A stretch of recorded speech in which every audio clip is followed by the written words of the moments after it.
अहिल्यानगर जिल्ह्यातील विधान परिषदेच्या स्थानिक स्वराज्य मतदारसंघातून भाजपच्या वतीनं राष्ट्रवादीचे माजी मंत्री प्राजक्त तनपुरे यांच्या नावे 4 उमेदवारी अर्ज नेण्यात आले। हे सर्व अर्ज भाजपच्या वतीनं घेण्यात आले असून या निवडणुकीत भाजप महायुतीच्या वतीनं माजी आमदार प्राजक्त तनपुरे यांची उमेदवारी आता अंतिम झाल्याचं दिसतंय। राहुरीचे अमोल गुलदगड यांनी तनपुरे यांच्या नावे भाजप पक्षाच्या वतीनं उमेदवारी अर्ज नेले।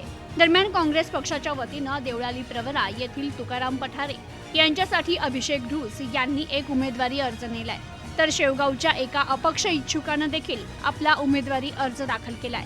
सोमवारी उमेदवारी अर्ज दाखल करण्याचा शेवटचा दिवस आहे। सोमवारी दुपारी 3 वाजेपर्यंत उमेदवारी अर्ज दाखल करण्यास मुदत असून अखेरच्या दिवशी निवडणुकीचं चित्र स्पष्ट होणार आहे। या निवडणुकीसाठी शनिवारी 5 इच्छुकांनी 9 उमेदवारी अर्ज नेले, तर एकाचा उमेदवारी अर्ज दाखल झालाय। सोमवारपासून विधान परिषदेच्या निवडणुकीसाठी उमेदवारी दाखल करण्यास सुरुवात करण्यात आली आहे।